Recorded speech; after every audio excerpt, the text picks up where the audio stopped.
Hello. Hello. Hi everyone. My name is Ohak Cade and this is my fiance Gus and this is going to be a reaction to Mayhem by Lady Gaga. Woo! We're excited for this. We've been looking forward to it. We've only heard two songs, those being Disease and Abracadabra. If you'd like to skip straight to a song we haven't heard, the timestamp is there for Garden of Eden, but we are going to go through every song and give our thoughts on each one individually. This reaction will be mostly edited due to copyright, but you can always find the uncut version on my Patreon. Link is down below. This is the first song, Disease.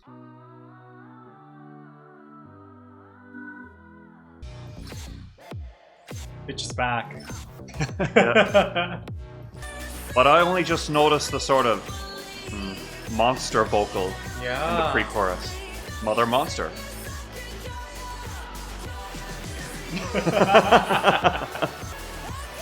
Really great build at the end here. Yeah.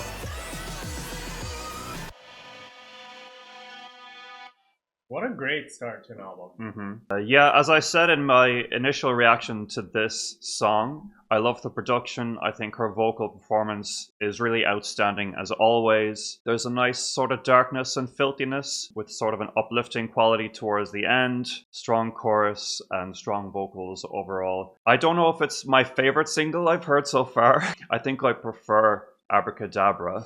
What do you think? I think it's an amazing start to the album, to be honest with you. I can really dance to it, and I could really just run to it. Very versatile song. Very versatile. I hear it in gay clubs. Like, Mother's back, Indeed. Mother Monster is back. Indeed, I think, indeed. well, we'll see how it goes, but with this, I think it's a really good start. I think that if it remotely sounds anything like the Born This Way album, I would love this album off the bat. I really do miss that era of Gaga where, she was like churning and burning pop hits that the gays can bounce around to, in bars. She did say that she was nervous returning to this dark pop style. Yeah, she did. She said that recently at a Q&A, and I don't know why that is. I think it might be because art pop didn't go as well as she'd like. Was Chromatica not an exploration of that or re-exploration of that again? Because I thought it was. It was like a diet dark pop, I think. Chromatica was very light, I think, compared to an album like Born This Way, don't you think? Yeah, 100% for sure. It was a little more fluffier. Yeah, but to my point, I think if she's able to bring back Born This Way or Fame Monster, it would be so dope. Well, don't get too excited yet, because we don't know what we're actually in store for. We know Abracadabra is good, so let's move on to that and say a few words about that.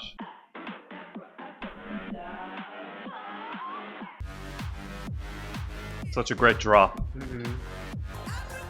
The lyrics. I know. Amor means love and morte means death. I know that.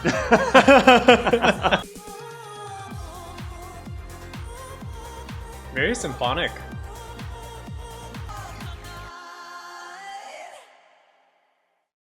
Oh, love it. Kind of reminds me of brings me back to Judas days. Yeah, I can see that. Judas. Yeah. Very dancey. I just love how she breaks up that word. Jeez, this really brings us back to the dance pop Gaga. I really missed this. I really did. Yeah, I missed it too. I love that the song does have a sort of a spooky, ghostly quality, with that operatic, symphonic element. I love the production on this. I love the drops. I love the abracadabra up. It's camp, and this is a really great single. So we love it. Now we're just eager to get onto the next track, which is Garden of Eden. Yeah. Let's see how this goes. I'm really curious about this now.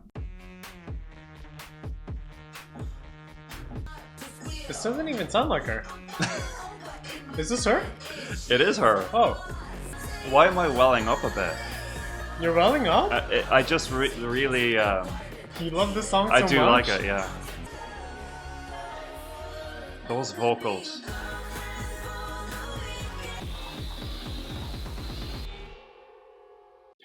So I really mean this. I honestly think that's the best song she's made in years. Really?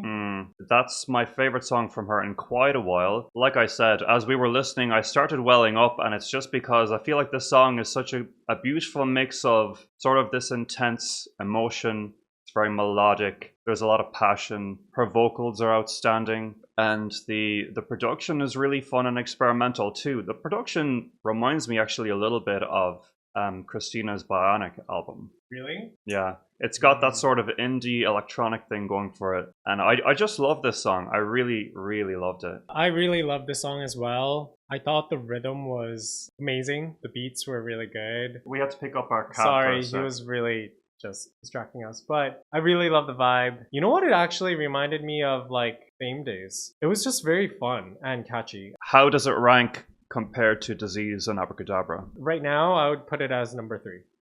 I still like Abracadabra and the other one better, but I mean, I still love this one. That's interesting. This one is straight to the number 1 spot for me. I do like the others too, but this is kind of the song I was waiting for when diving into this album as a big Gaga fan. And I think another reason why I welled up is it's always a great feeling to hear really amazing music from one of your favorite artists and just being like, oh yeah, she really is back, you know.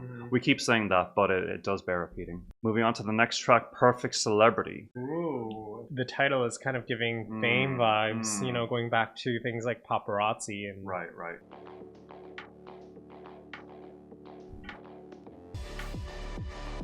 Kind of grungy.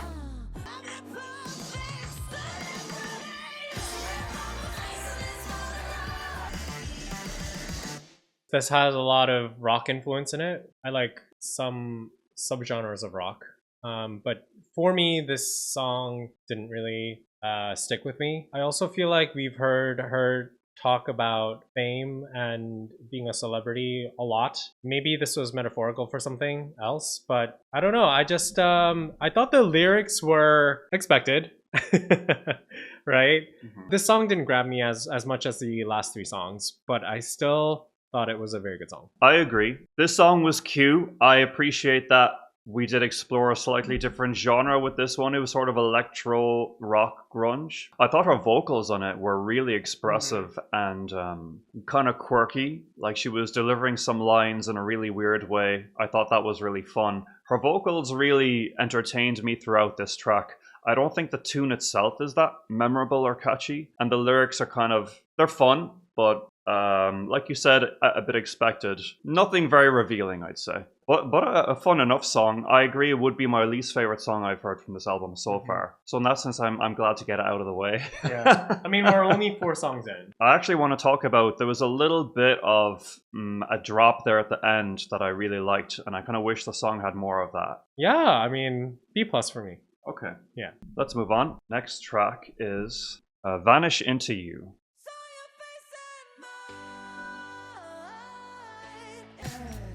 I love that synth.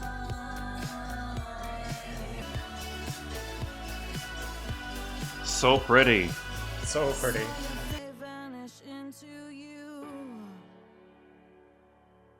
Yeah, I really feel like we're back in business with this song. This is really the Lady Gaga I fell in love with originally. You know what I mean? Like, just really great songs, really great production, really great vocals.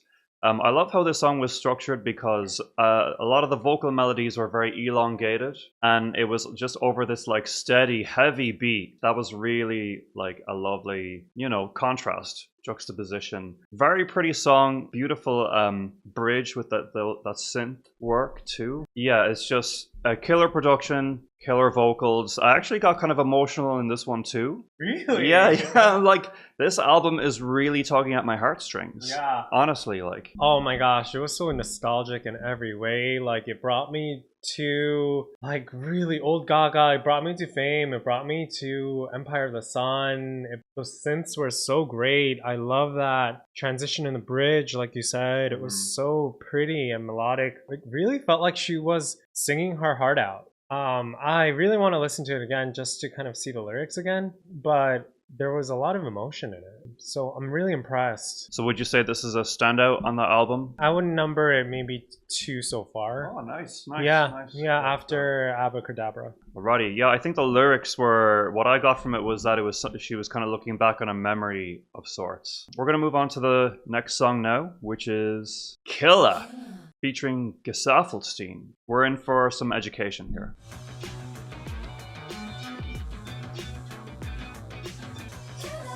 I'm getting Janet vibes from this. Alright. Groovy, baby.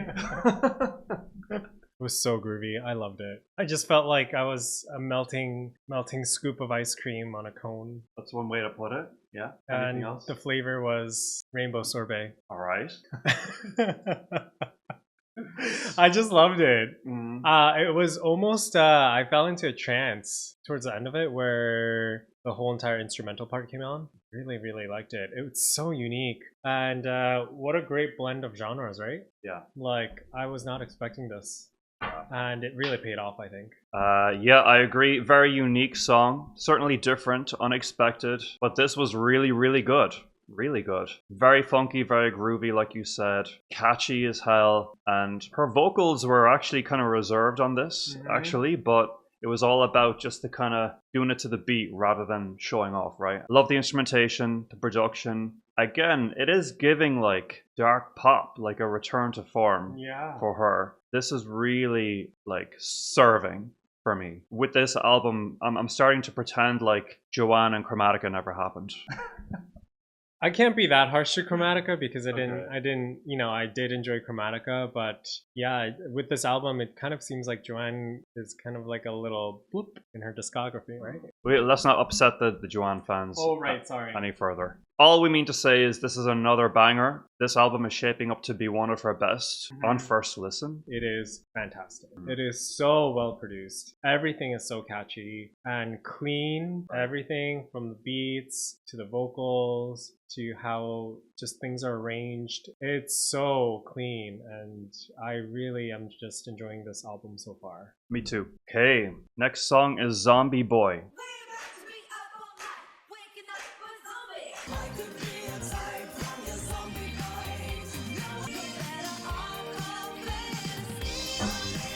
Epic Gaga bridge.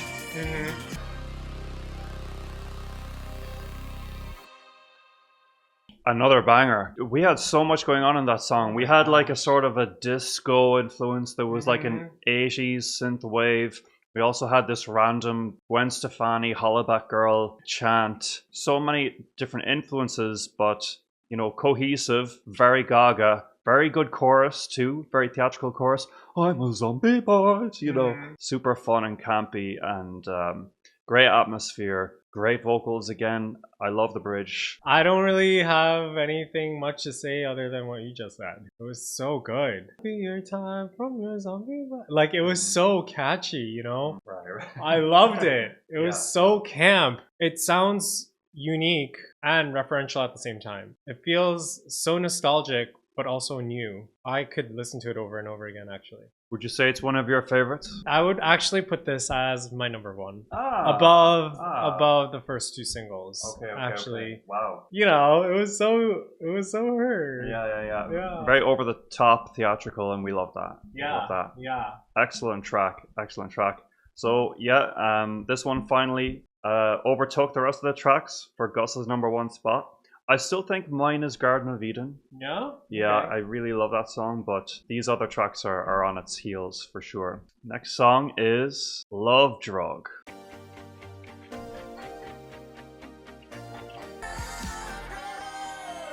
Super catchy. So good.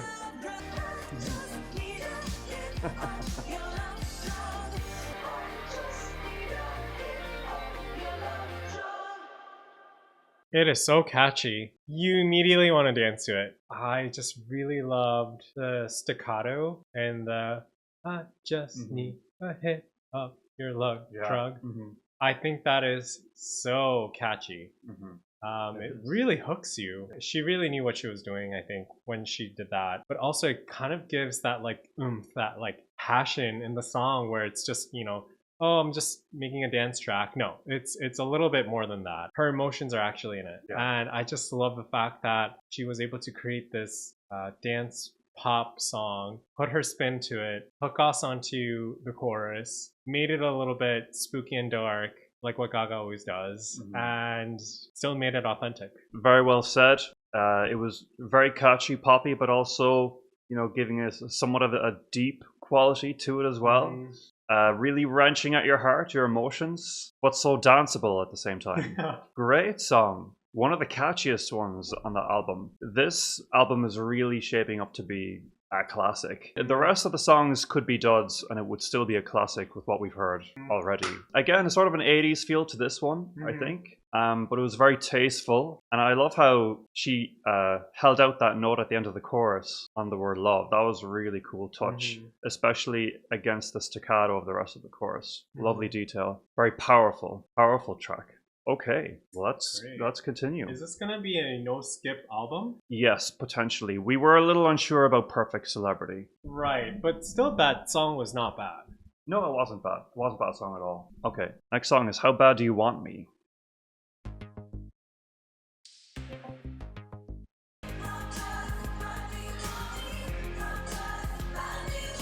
This reminds me of something or someone. Don't you dare say it. Oh my god, that part is very... It is, yeah, it is. Okay, so I'm sure that it's been said already. We can't be the first ones to say that this song is heavily influenced by a certain... I know, I'm not gonna. By a certain other pop artist that we can't name. Because we've been torn up in the comments before for naming this person in someone else's review. So anyway, yes, the influence is obvious. It's all there. I'm sure other people have talked about this. That's why I have mixed feelings about this one. It's a cute track. It's a cute track, but not sure if I want a song like this on my Gaga album. Okay. It almost feels so like direct and referential to this other artist's style that it's like almost tongue-in-cheek. That's kind of what I get from it. It's like a little bit, it's not a joke, but it's you know, it's a little nod, I guess. I actually think that maybe she was experimenting.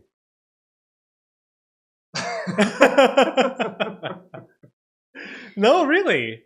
Experimenting. Yeah, I mean, think about it, right? This album has so many different influences from different artists, different genres, eras. So I think this might have been maybe her, maybe she was getting her little feet wet in Swiftie pop. You know? I don't doubt that she was getting her feet wet in Swiftie pop. I just don't know if it's for me. I think it was very well executed, though. This one is gonna need time to grow on me. What about you? Really, it really stuck on me immediately because it was such a sing-along song for me. Like I could belt this out in a bar. Right. If I was with my friends and we were having a good night, and you know they also knew the lyrics to the song, like we'd go ham. I think that's a much more healthy view than mine. Less cynical. Fair enough. Yeah, fair enough. It still wouldn't be one of my favorites. Okay. Just for me, I prefer the sicker grooves, you know, the more theatrical stuff. This is cute, just not my thing personally. I think you're much more a fan of Taylor Swift's style in general, right? Not her latest stuff, but you know, a couple albums ago, yeah, for sure. Well, that explains why he likes that song. So. Okay, next song. Moving swiftly along. Don't Call Tonight.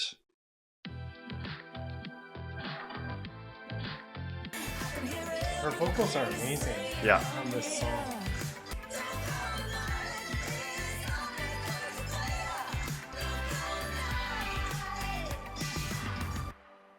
Do you remember the song by Daft Punk, Lucky? Yeah. Do you think this song kind of reminds you of that? Lucky. And it has the same exact kind of guitar riff. There's definitely a similar guitar tone. Okay, sorry, not the same, but very similar. Yeah, similar, guitar. similar. Yeah, I see what you're getting at. I was reminded more of like Ace of Base, like you know that song, "I Saw the Sign." I think that's how it goes. Yeah. It's that sort of power pop. I did enjoy the song a lot. It didn't grab me as much as some of the other songs, but I really did enjoy it. I thought her vocals were amazing. I thought the production was great. I love the guitars. I can't find any fault in it, really. It didn't bore me. It was very entertaining. And I thought it was still very Gaga and very original. Yeah, I pretty much agree. It's not a standout, but still really enjoyable, really fun. Love the vocals, love the vibe. Like, even for a song that isn't a standout, this is still really enjoyable.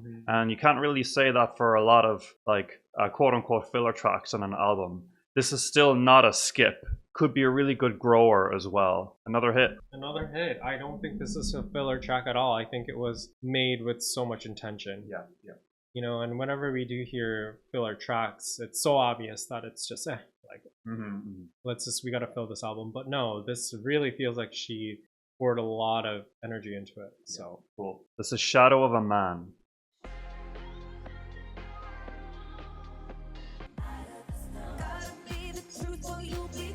Love those harmonies.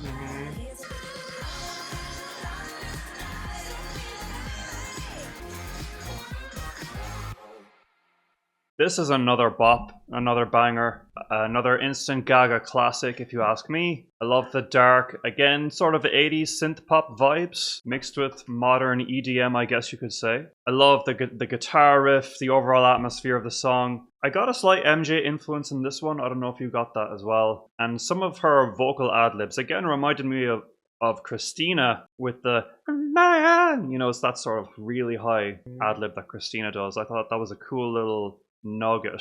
Maybe intentional, maybe not, but I really like this one. I loved the tempo, actually. It was fast-paced and energetic. I don't know why, but in my head I was like picturing like a drag show, like a drag queen, like working for them for the dollars, you know, like, oh man, this album is so good so far. Really good. I really love it. Yeah. I really, really love it. On your Christina comment, I'm not sure if I can agree with it, because I feel like Gaga has done those ad-libs before. She has, but there was a few moments there where she did like Christina-like ad-libs in sequence. It wasn't just one moment. It was a few different moments that reminded me of Christina. Could be wishful thinking.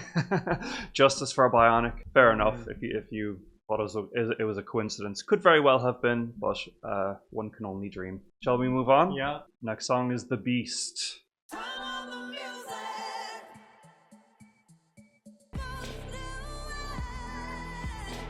The vocals, always giving.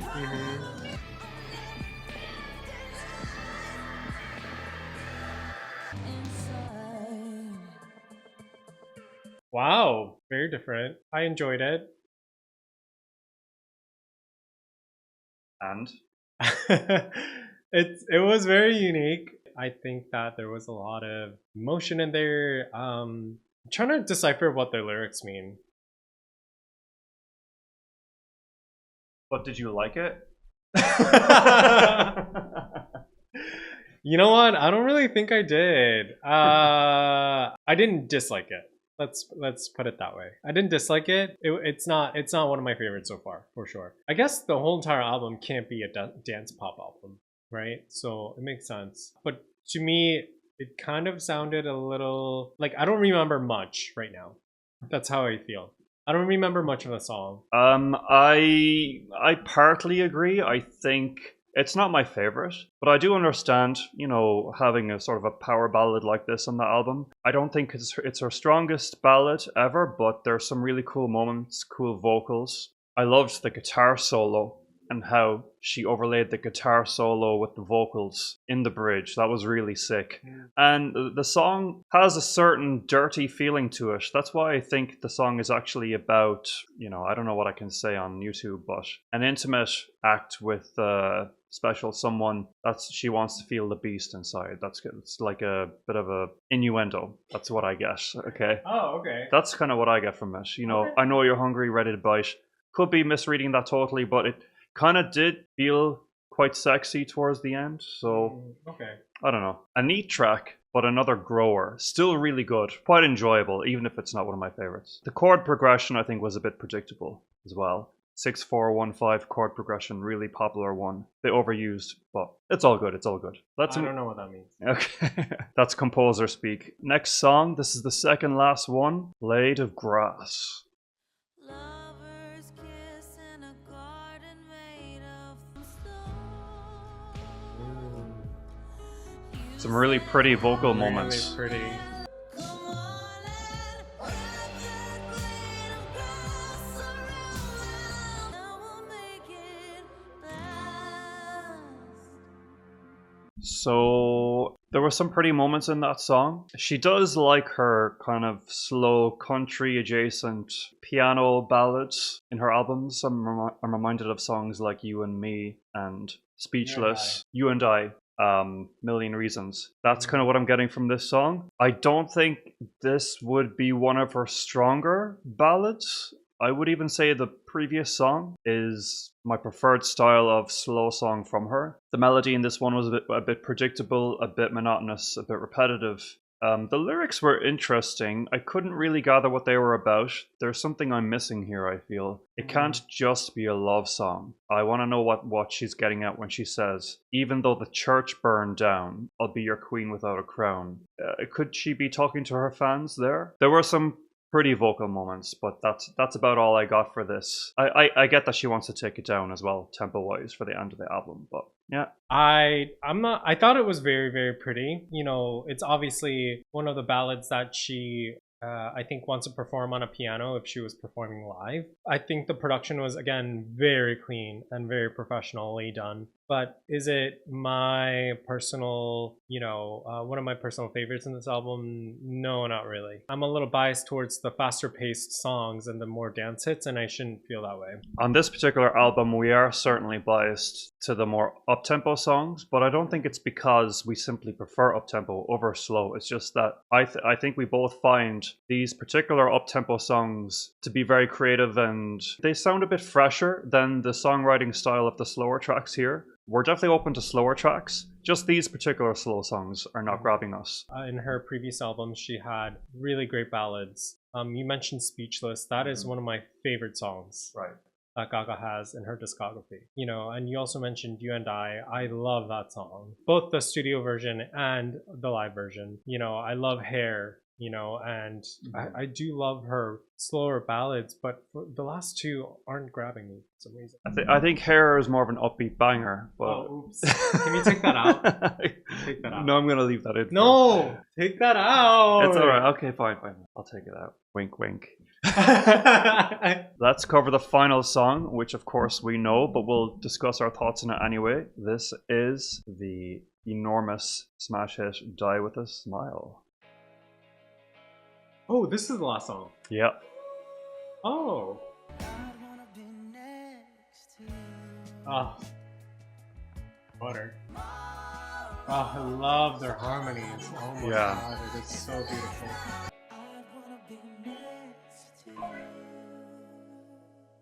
I love this song. I think this is one of the most beautiful songs I've heard in the last 3 years. I think the chemistry that Lady Gaga and Bruno Mars have is so good. It's like a match made in heaven. Their voices harmonize so well. It's so perfect for me. And the lyrics are just as good. It's easy to understand.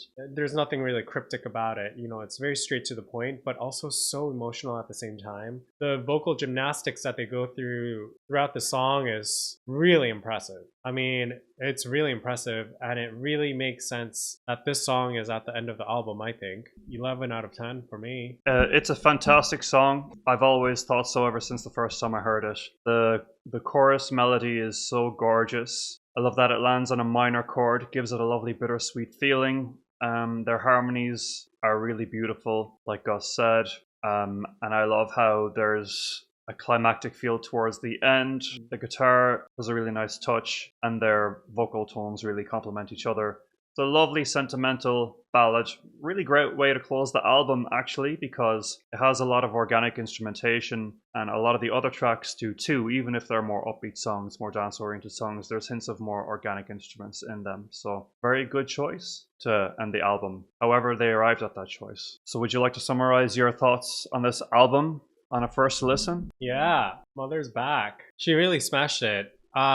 We had really high expectations and they were met and exceeded, I think, right? I think so. I can see this being a huge commercial success. I could see it being streamed constantly. I think it's intergenerational, which is great. I think that it is a really well-rounded album full of dance, pop hits, referring to her own past albums as well as other artists without losing her integrity and her creativity. And I'm so excited to like see any of these songs live. I would go see this as soon as she announces her tour. I can't wait to hear this album again, and I just can't wait to sing along to it with my friends at the club and at the bar. You know, I just can't wait to dive deeper into this album. I'm just so blown away, and I'm actually getting kind of emotional because, you know, Gaga has like touched us in so many different ways, especially us being gay men, right? So yeah. Aww. See? You got emotional too. Yeah, I know. So yeah, just really just really proud of her. Yeah, I'm very, very happy with this album. It definitely exceeded my expectations.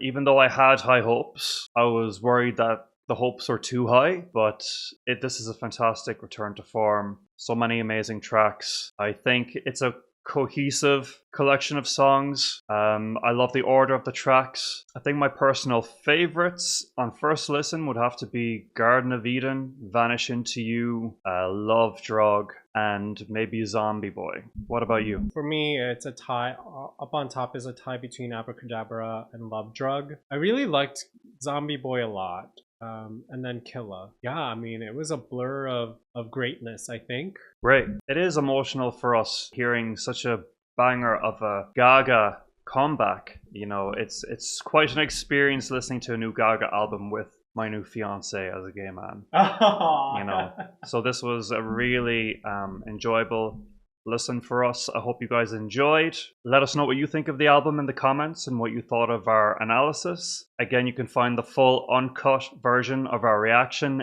on Patreon. The link is down below. If you don't know me, my name is Ohak Cade. I'm the composer for the symphonic metal project Valkada. You can also check out our music down below. There's also a link to my full reaction database spreadsheet if you're curious about what other music I've covered on the channel. This is my fiance Gus, and this is our cat Schubert. That's about it. Please like, subscribe, comment, hit the notification bell, and I'll talk to you guys again soon. Thanks so much and take care. Bye.